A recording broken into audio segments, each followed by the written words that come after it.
Hey, everybody, and welcome to another episode of Fri-Date with the wife. In these episodes, my wife and I offer an entrepreneurial couple's perspective on living a more fulfilling and meaningful life. We share our little humble opinions and hopefully make you laugh as we navigate the ups and downs of being entrepreneurs and parents. And speaking of fulfillment, if you want to hire me as your coach, head over to robshowcoach.com, fill out an application, and we'll jump on a call to see if we are a good fit to help you create and design your dream life and business. That's robshowcoach.com. Before we get into today's Fri-Date episode, our next Work Hard, Play Hard Mastermind event will be in Dubai and Abu Dhabi for the F1 race on November 16th to the 19th. These trips are designed to get you out of your day-to-day, around some amazing entrepreneurs, and provide bucket list experiences that will have you coming home re-energized to grow your business and bring your life to a whole new level. Head over to workhardplayhardexperience.com and fill out an application. Okay, let's jump into today's episode.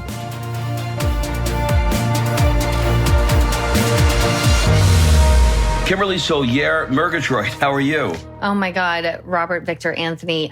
For those that don't know what a Solier is, it's a village in Mallorca where we are currently based. We're in your Yorka or Mallorca? Mallorca, remember that?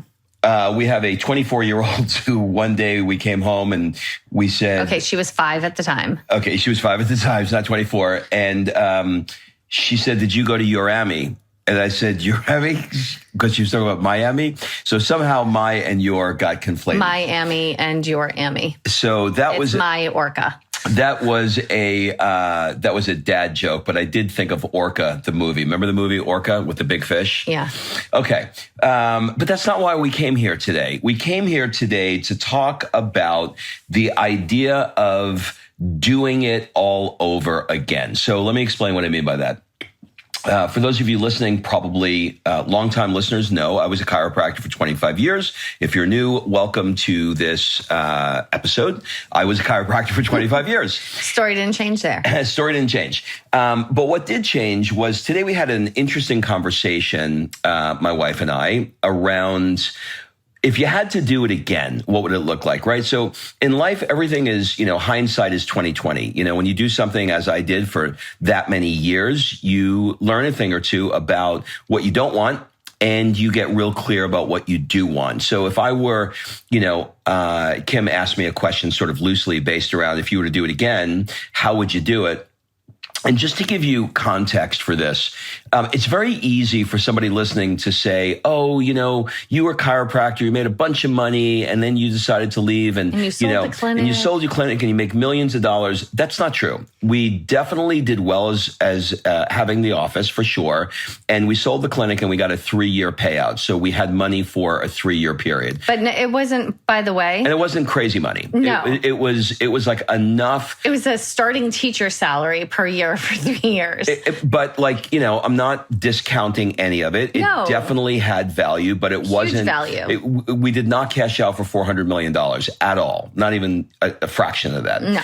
So in many respects, we actually did do it over again. And so some of the things that we did, I'm not going to belabor the point of what didn't work in the office. What I'm going to talk about in this episode is if you are reimagining your life, what are some of the things that you can think about in that reimagination? Well, but they might not even be at that point yet. There's a lot of people that enter a career and they think, this is a career I chose. This is the career I'm going to retire with. And I'm just going to see it through and stick it out. And, it's only so many years until I'm retirement age and blah, blah, blah.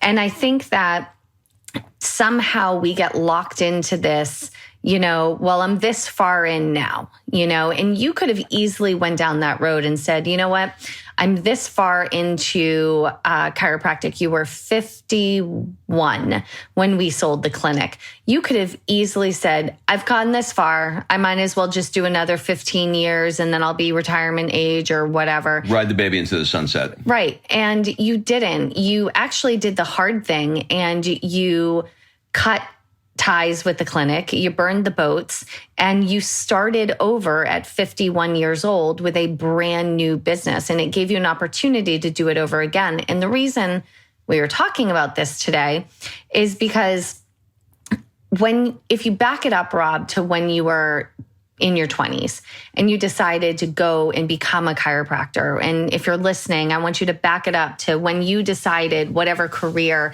you're in now, when you made that decision. If you back it up to that time, what drove that decision? Was it a passion? Was it money? Was it something kind of you defaulted into? Maybe it's a family business or an expectation that someone had of you. I don't know. There's a lot of reasons why you could have entered that career. Chances are you didn't look at a career and go, well, that's a great lifestyle. I think I'm going to go with that one. The only people actually that I know, hands down, will that I've heard make a decision for a specific career for lifestyle is teachers. Because teachers that I've talked to wanted to be moms. They'd be home by 3 or 4 and they were off in the summer. And so that was a lifestyle choice. I think like in the 60s and the 70s to become a teacher, I think was a lifestyle choice. But if you back it up and you think about your driver to enter your career, chances are it was not lifestyle driven.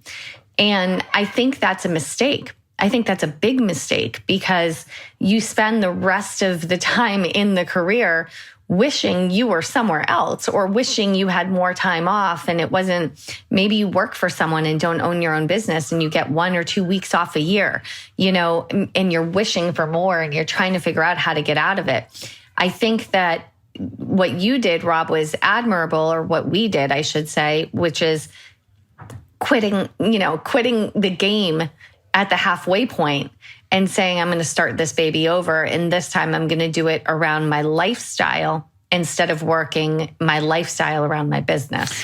Right. So, it's interesting. I had before we get into the meat of this, I had a conversation a couple hours ago with 2 people I met on the beach here from Denmark. And for those of you that don't know, Danes, which always makes me laugh when they call them Danes. I think of Great Danes. I don't know why. I just literally, when I say the word Danes, I just have this mental picture of 2 dogs that are living in a house. It's very strange. Ginormous dogs. And I had this conversation with them and I said, all the research I ever read about Danes is that you guys come from the happiest place in the world. They're the happiest people Scandinavian in the world. Countries. And he said it's the welfare state. And I said, the welfare state. Now, that would be quite a negative thing for us to say as North Americans, but they don't view the welfare state as a bad thing. What they look at is the word welfare is their country is looking after their welfare and making sure that they're okay. And I said, well, why do you think you're the happiest? And he said, I can tell you exactly. We all know why we're the happiest. He said, because we have 8 weeks off a year. Is it paid? Yeah. Oh, yeah. 8 paid weeks vacation a year. 8 paid weeks a year. That's 2 months. Yeah, a year. He said at 5 o'clock, everybody is done with work. Nobody thinks about work after that time. And I don't know if you remember. I don't want to get too far off the rails here. Yeah, but there was an Oprah episode, and I brought it up to him, and he remembers it because it went sort of viral in their country. And Oprah is in a coffee shop with a woman who has a baby, and the baby's in the stroller, and she leaves the baby outside the coffee shop. And the lady said, "Are you going to bring it in the coffee shop?" And she said, "No, I don't need to." And then Oprah first thinks, well, I guess we're looking out the window. It's a little weird. Somebody could roll off with your baby, but okay, it's out the window. We'll be fine. And then the lady takes Oprah up to her apartment building, and Oprah says, "Are you going to take the baby up?" And she says, "No, we let the baby sleeping. I don't want to wake her up with the sound of the elevator." And she said, "So you're going to leave the baby outside?" And she said, "Yeah." And Oprah goes, "Well, what if somebody takes it?" And the woman looks back at her and she's like, "Who would take a baby?" And then so you see this moment where Oprah's like, how are you leaving the baby? And the other woman is, you get the idea. So they come from a place where their needs are met. They have money. They're given money when they get their first apartment or their first home. They're well taken care of in retirement. And they are very sensible, logical people. They're not overspenders. He said something like 50% of their income goes to taxes. Like it's a flat, like 50%. And then 25% on everything that they buy is taxed. So, that's pretty heavy tax. It's right? pretty heavy tax, but what they're getting for it in return. What they're getting for it is making them happy, right? So if you compare that to, North American countries, Canada, US, Australia, et cetera, we're working for what? We're working for the car. We're working for the house. We're, paying off debt from high school, from credit card debt, all of the debt. Well, think about that. And we don't mean to take like a hard left turn here in the podcast, but one of the biggest things that couples complain about is money. One of the biggest drivers of stress in a home is money. And so money tends to, even if you got that job for the money, chances are, because we're kind of a culture of more, that no matter how much money you make, you're always going to spend up to that limit. And I think that creates massive stress, and it doesn't lend itself to a flexible lifestyle. Now, I think after the pandemic, things are starting to shift a bit with a younger generation, with our older daughter's generation, who's 24 now, where a lot of them want to work from home, or they want to work from coffee shops, or they want to go into the office, on occasion and connect. But they have more flexibility. Like, she flies around the country seeing her friends and working from, Airbnbs, and lives a fulfilling life. And I think that generation is seeing that more than the generation before them. Okay. So with that as a lens for this conversation, let's talk about reverse engineering for you, what it looks like. Kim talked about, starting a career by default. Well, a lot of people continue to have a life by default, right? I am embarrassed to say that the reason why I became a chiropractor is my brother said you'd be a good chiropractor. Like, that's literally why I became a chiropractor. I went to the school to check it out. I didn't know what I wanted to do, and I was like, okay, well, this looks good, and I can go on and on about the reasons why I justified it, but it was not a well thought out decision based upon passion or lifestyle, et cetera. But if you have the chance now to think about, what would your life look like for you that would light you up? And this is where I want to put the brakes on. I want to slow down to speed up. Let's slow this down by asking yourself, what would it really look like for you? What are the things that matter? What are the things that matter to you? Okay. Before you jump into the big house, the big car, the homes all around the world, the private jets, and all the trappings of those things, I want you to realize that there is a price that you pay for every one of those things. None of them are bad. None of them are bad if that is what you want. But if you are crafting a vision for this life that you want because it's something that you saw on reality TV, Instagram, or your friends, some motivational book you read, or your friends say this is a cool thing to do, this is your life. This is your one and only life. What are the things that matter? Now, I'll tell you something interesting. Living in Tuscany, there are a lot of people who've made it, and I'll put quotes around made it. They've cashed out for hundreds and hundreds of millions of dollars. Some people are famous, whatever, and decided that the trappings of those things were no longer fulfilling.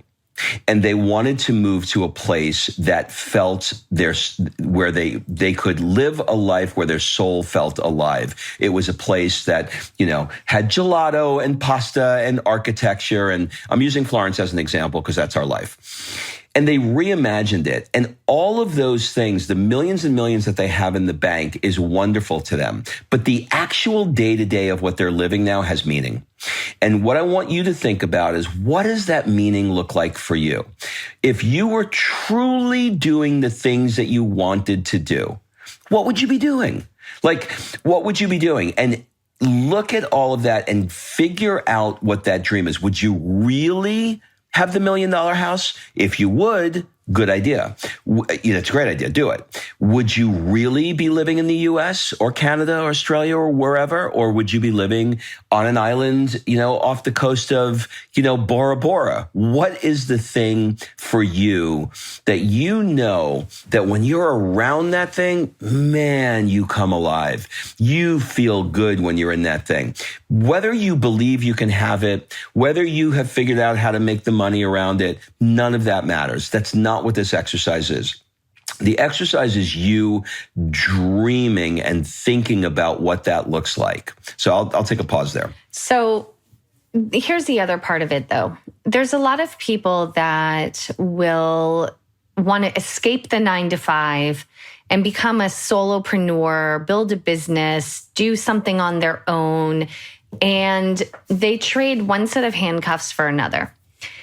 What you don't realize when you're a solopreneur and you're building an online business, you wear all the hats. You are research and development, you are marketing, you are payroll, you are all of it. And until you hire it out and you're not, right? If that is the path you choose.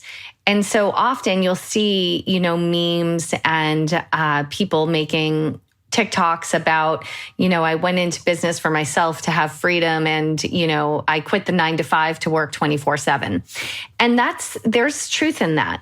So, what our caution for you is, when you do decide to reimagine your life and reimagine your business, our recommendation is that you start with the life blocks that you want. So for us, it's time. We are driven by time freedom. That's it. So when we look at a mega mansion or, really expensive cars or whatever that is the status symbol du jour, we look at it as, what amount of my time do I need to relinquish to get that item? Because that's what it is. It's time and money, right? So what do I have to do that? And is that a worthwhile investment of my time? Because for us, time is the thing we want. We want time. We want to set our life up so we can bring Sophia to the bus, go have coffee together in the morning, do a morning meeting, and design our day instead of live by default. That is where we start. So when you do the exercise of what do you really want and what do you really want your life to look like, think about the time blocks or the lifestyle blocks that are really important to you, and where do those go first? Do you want to be home when your kids get off the bus? Do you want to have family dinners together? Do you want to have summers to be flexible? Do you want, a lot of these things matter. Some people want a physical location, they want to go and open up a store or something. That's their dream. And how that's amazing if that's your dream, but it gives you something that you're connected to and that you have to be in one destination for, so think about the freedom that you want. Think about the time freedom you want. Think about all of the lifestyle-based things that you want. Because I think what people do is they think, oh, if I just grind hard enough, then I can cash out and I can be one of those people in Florence, Rob. If I push it hard enough, I can be one of those people in Florence and I cash out for X number of dollars and I just sail off into the sunset. And chances are that will not be the case. Chances are the moment you cash out, you will roll right back into something else. Yes. And the topic of this podcast, the word is default. And it's such a strong word, because when we're living in this Instagram culture right now where everybody is seeing, the highlight reel of everybody's life, we're all feeling like the life that we're living is shittier, right? So really try and imagine it. Now, I don't want to, I'm sitting here as we're recording this podcast and I'm looking out over the ocean at these multi-million-dollar houses. And there are people that I know that are working really, really hard to have that kind of thing and really, really would love that. And they love the game. They love building it. They want to be around it. They want to be around other entrepreneurs. And that is lighting them up. They want that. That's fantastic. That's great. I have a good friend, Chris and Lori Harder. They both have great podcasts. You should check out the Chris Harder Show and the Lori, it should be the Lori Harder Show. It's Earn Your Happy. And they are now, I think they're on their fourth home.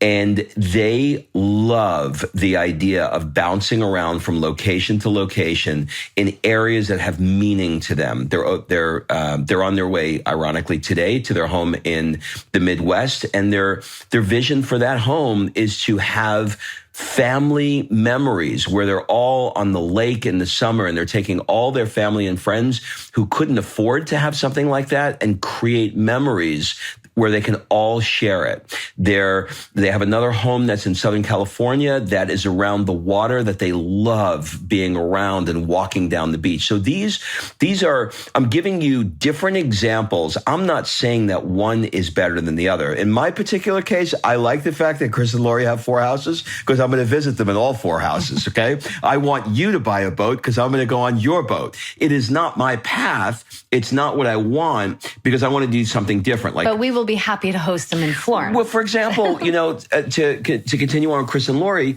they're not taking 2.5 months off like we are now in the summer. That's not their path. No. They want to do, they're working on, Chris is building a financial tech company and Lori is building an alcohol company, and they're passionate about that. Here's the point. The point is, what is the life you want? What is the life? And if you're like Chris and Lori are designing that, they're saying, we want a home in the Midwest and here's why we want it. We want a home in Southern California and here's why we want it. So let me give you the converse, right? Where you're living by default. So Rob grows up in New York. His brother says, you should be a chiropractor. He finds a chiropractic school in Atlanta, Georgia. Goes to chiropractic school becomes a chiropractor, finds a job because he needs a job. What do you do when you get out of school and you have student loans? You have to pay them back. Gets a job just outside of Atlanta, Georgia. So now he's living by default just outside of Atlanta, Georgia. And his entire life was by default in location and what he was doing. And here are the hours you have to work. So by default, you only have this amount of time off. And all of that was truly by default. None of that was by design, because that's how that path went until we disrupted it. Right. And said, not anymore. And now we're going to live by design. And so life is different. But our goal in this podcast today is for you to realize that if you're in a place where you think you're living by default, and it doesn't have to be your entire life. It doesn't have to be your business. It could be any part of your life could be by default. You have the power to change it. You can stand up and say, you know what? I want to reimagine this. I want to reimagine my home. I want to reimagine where we live. I want to reimagine my career. You can reimagine anything. And you are the only one, quite frankly, that has the power to do that. No one can do that for you. So I want you to think about, as we wrap up here, I want you to think about what that vision looks like for you. What are the things that give you joy? What are the things that light you up? What are the things that excite you? What is the life that you want? And then look at it and say, what are the things that I'm doing that isn't in alignment with that? I am going out to dinner on Fridays, Saturdays, and Sundays, and I'm blowing $600 a week. I'm making this up. I'm blowing all this money when really I could be taking that $600 and figuring out a way to get the life that I want to have. So where are you misdirecting your focus, your time, your financial resources because you're trying to get a dopamine hit because you're unhappy with your current life that you're living? Think about that and think about where are the areas that you could eliminate so that you can get the life that you're looking for. And I would also say that I'm sensitive to the fact that making these life changes are not simple and they're not always quick. And so you can look and say, okay, well, you guys are taking 2.5 months off now and you're living in Florence and, it must be nice. And I think that leap you can look at and go, oh my God, like I am so far from that it's overwhelming that you don't even start. I want you to think about a baby step. A baby step, you know what a baby step is? Figuring out what you want. That's a baby step. Like, just write the damn thing down. This is what I want my life to look like. Write that, and then next to it, write down, these are the things that are not in alignment with that. This doesn't make sense. I am over mortgaged and I don't give a shit about this house anymore. I am over carred and I don't care about this car anymore. So think about those things that just don't have meaning. And I'll end with this. If you go on, I think it's on the Learning Channel, there is House Hunters International and there's House Hunters. And it's, you and I, Kim, haven't talked about this, but there's a very distinct difference between the two shows. The House Hunters are the people that are going like, oh my God, I want to have a beautiful home in, Minneapolis, right? And so they go in and they find this $1 million home and they gut it and they look for a place. The House Hunter International are the people who sell that home and go, I want a different life. I've been relocated. I'm looking to go to Europe, to Japan, to wherever. And very often those people are living in these tiny little apartments and they love their life. At the end of it, they're like, oh my God, I bought this place in Italy and I walk down the street and I have wine and I talk to Tony and you can see that they're lit up. So I want you to think about the path that you're on now and what retirement looks like for you and what you're currently, how you're living your day to day. And then think about, well, if I reimagined it, what would this look like if it was a life that lit me up on fire? A life by design instead of default. We'll leave you with that. Have a great week, everybody, and we'll see you next week. All right, thanks for listening. If you love this episode and you know someone that needs some help in either stepping up their work hard game or their play hard game, it would mean the world to me if you shared this podcast with them to help me get this movement out there. So if you like what you heard, head on over to iTunes, take 30 seconds and leave me a 5-star review and I will be forever grateful. So until the next episode, excuses are over. It's time to live.